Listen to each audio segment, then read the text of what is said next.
armies. I think mabubudol ko kayo dito. Diba, we have Tang. Ayan, yung pusa ni Suga. Ito na siya! Ang cute! Feeling ko, magugustuhan nyo tong another budol natin. And let's open it. Meron din dito sa TikTok shop nito, guys. Ang cute! So, si Tang, ang dami niyang mga paraphernalia. Para siyang, Rockista levels. Oh, August din, di ba? Ang cute.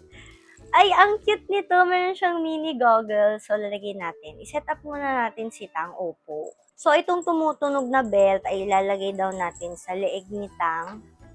Look at this! It's so cute, guys! Suga, ikaw ba yan? Tang, ikaw ba yan? Ang ganda! O, di ba ilalagay natin sa mga bagbag natin, kung suga bias kayo, di ba? Ang cute. In fairness, ang laki niya, di ba? And then, meron pa tayo isa dito. Kaya lang this one, hindi ko na makita kung saang link siya. Bigla na lang naglaho. Pero baka meron sa orange app nito. Ah!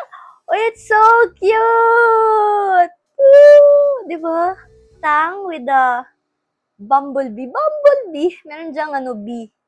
Then, meron siyang crochet na bag. Uy, ang cute nito! Pang BTS ARMY. Di ba? Ang cute. Pero, guys, ang cute niya both. Di ba?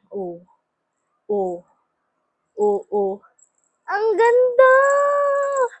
Si Tang. Meron siyang small version and yung big version.